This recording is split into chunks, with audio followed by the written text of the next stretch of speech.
Hi friends, எல்லாருக்கும் வணக்கம். வந்துட்டாடா hero இன்ட்ரோடக்ஷனா? மிளகா சட்னி எடுத்து மூஞ்சில ஊற்றிடுவேன். இன்னைக்கு வந்து நம்ம புடலங்காய் வச்சு ஒரு மில்க் கறி எப்படி பண்ணலான்னு பார்க்கலாம். அதுக்கு வந்து ஆரம்பிச்சுட்டாயா நீ அள்ளி வீசுவானே, ஆஃப் பண்ணிட வேண்டியதா. புடலங்காவும் பாலும் யூஸ் பண்ணி நம்ம ஒரு கிரேவி எப்படி பண்ணலான்னு பார்க்கலாம் வாங்க. கேக்குறவன் கேன பையனா கேப்பையில நெய் வடியுதுங்கறாங்க. அதுக்கு பார்த்தீங்கன்னா காய்ச்சி ஆற வச்ச பால் வேணும். அப்புறம் ஒரு மீடியம் சைஸ் புடலங்காய் இந்த மாதிரி கட் பண்ணி வச்சுக்கோங்க. ஒரே ஒரு மீடியம் சைஸ் வெங்காயம் இந்த மாதிரி கட் பண்ணி வச்சுக்கோங்க. 2 பச்சை மிளகா, கருவேப்பிலை, ஒரு 5 பல் பூண்டு வந்து தோல் எடுத்துட்டு நசுக்கி வச்சிருக்கேன். இவ்வளவுதான் நம்மளுக்கு தேவை. என்னையா ஓவரா பேசுறான தவிர பாம்ப வெளியே விட மாட்டேங்கிறானையா. அடுத்து மஞ்சத்தூள், மிளகாத்தூள், எண்ணெய், அவ்வளவுதான். வாங்க இது எப்படி பண்றதுன்னு பார்க்கலாம் வாங்க. நீங்க வாங்க வாங்க, ஏன் பயப்படுறீங்க? வாங்க, நான் அடிக்கல மாட்டேன். வாங்க. இப்போ அதுக்கு கடாய் வச்சிருக்கேன். கடாய் நல்லா காஞ்ச பிறகு ஒரு 2 ஸ்பூன் எண்ணெய் விட்டுக்கலாம். மாப்பிள்ள நம்ம சங்கம் செயல்பட ஆரம்பிச்சிருச்சுன்னு நினைக்கிறேன். ஒரு 1/2 ஸ்பூன் கடலைப்பருப்பு போட்டுக்கோங்க. கடலைப்பருப்பு பொரிஞ்ச பிறகு ஒரு 1/2 ஸ்பூன் வந்து கடுகு சேர்த்துக்கோங்க. கடுகு நல்லா பொரிஞ்ச பிறகு கருவேப்பிலை சேர்த்துக்கோங்க. இப்போது கட் பண்ணி வச்ச வெங்காயம் சேர்த்துக்கலாம். ஐயோ, கைப்புள்ள அருவலோட கிளம்பிட்டானே, இன்னைக்கு எத்தனை தலை ஊர்ல போதோ தெரியலையே. பச்சை மிளகாவும் சேர்த்துக்கலாம். சேர்த்துக்கிட்டு லேசாக வதக்கி விட்டு இப்போ நம்மளோட புடலங்காவும் சேர்த்துக்கலாம். என்னடா முகத்தையும் உடம்பையும் முறப்பா வச்சிருக்க, கால கடகடன் ஆடுது. பில்டிங் ஸ்ட்ராங்கு, பேஸ் மட்டும் கொஞ்சம் வீக்கு. அப்புறம் பூண்டும் சேர்த்துக்கலாம். ஏன் எல்லாத்தையும் ஒன்றா சேர்க்குறோம் அப்படின்னா அப்போ தான் வந்து ஒன்றா சேர்ந்து குக்காய் வரும்.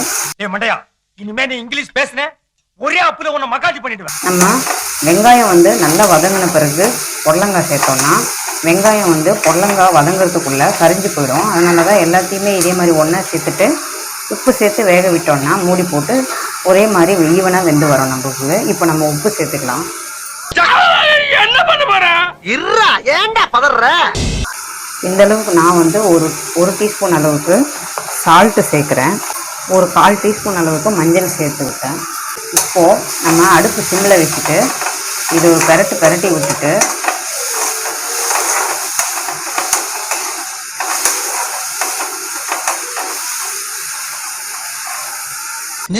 நேராக பேச ரொம்ப ரண கொடூரமா இருக்க. கொஞ்சம் ஓவரா தான் போய்கிட்டு இருக்கோமோ. போவோம். மூடி போட்டு ஒரு 10 நிமிஷம் வரைக்கும் குக் பண்ணி எடுத்துக்கலாம். இடையில வந்து ஒரு 2 வாட்டி நம்ம வந்து கலந்து விட்டுக்கலாம், அடி பிடிக்காமல் இருக்கிறதுக்கு. என்ன ஐடியா.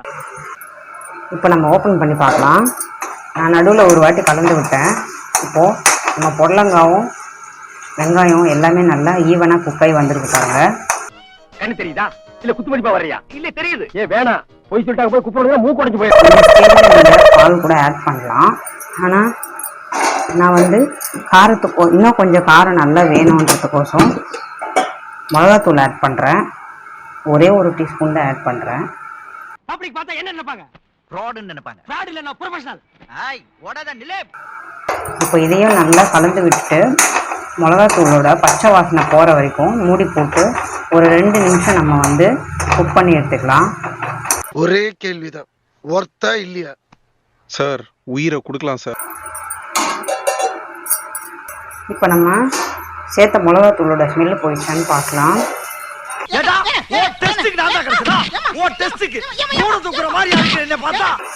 நல்லா குக் ஆயிடுச்சு. மிளகாத்தூள் ஸ்மெல்லும் போயிடுச்சு. இந்த டைமில் வந்து நீங்கள் காய்ச்சி ஆற வச்ச பால் வந்து சேர்த்துக்கோங்க. வலிய மறைச்சு ஏதாச்சும் கொஸ்டின் கேட்டானா நமக்கு கோவம் வந்தா கிரிமினல் ஏதாச்சும் யோசனை பண்ணுவோம், குடும்பம் அழிஞ்சு போகும். தேவையாது. ஒரு 1/2 டம்ளர் சேர்த்துக்கோங்க போதும். நல்லா கலந்து விட்டுட்டு இப்போ இதை வந்து ஒரு 2 நிமிஷத்துக்கு மூடி போட்டு குக் பண்ணி எடுத்துக்கலாம். இப்போ நம்மளோட புடலங்காய் பால் கறி வந்து ரெடி ஆயிடுச்சா பார்க்கலாம். அவனவன் அந்த சிம்மாசனத்திலே அமர்ந்தால்தான் அதனுடைய வழி தெரியும். இந்த நாட்டின் அரசன் மாவீரன் புலிகேசியின் ஆற்றலும் அறிவும் சிந்தனையும் செயலும் தானடா இந்த நாட்டை செழிக்க வைத்துக் கொண்டிருக்கிறது. சூப்பராக ரெடியாகி வந்துடுச்சு. நம்ம புடலங்காய் பால் கறி வந்து ரொம்ப சூப்பராக ரெடியாகி வந்துடுச்சு. நம்ம பால் கூட பாருங்கள் எந்த இடத்துலையும் உங்களுக்கு திரிஞ்சு போகாமல் அப்படியே க்ரீமி டெக்ஸ்சரோடு இருக்குது. குவாட்டரில் வாட்டரே கிடக்காம அப்படியே சாப்பிட்டா அப்படி கிடக்காம வேற எப்படி கிடக்கும்? இதை வந்து சாதத்தில் பிசைஞ்சு சாப்பிட்றதுக்கும் அவ்வளோ ஒரு அரோமாவாக சூப்பர் டேஸ்ட்டாக இருக்கும். எங்கேடா தங்கம் கிடைச்சது? என்னடா என்னை காட்டுகிறாய்? இவ்வளவு நேரம் என் கூட எவ்வளவு அறிவுபூர்வமா பேசுனீங்க. நீங்க தான் தங்கம். நீங்களும் வீட்டில் கண்டிப்பாக இதை ட்ரை பண்ணுங்கள். என்னோட வீடியோ உங்களுக்கு பிடிச்சிருந்ததுன்னா சப்ஸ்கிரைப் பண்ணுங்கள், ஷேர் பண்ணுங்கள், கமெண்ட் பண்ணுங்கள். போன் எடுத்தா நச்சுங்கிறானுங்க.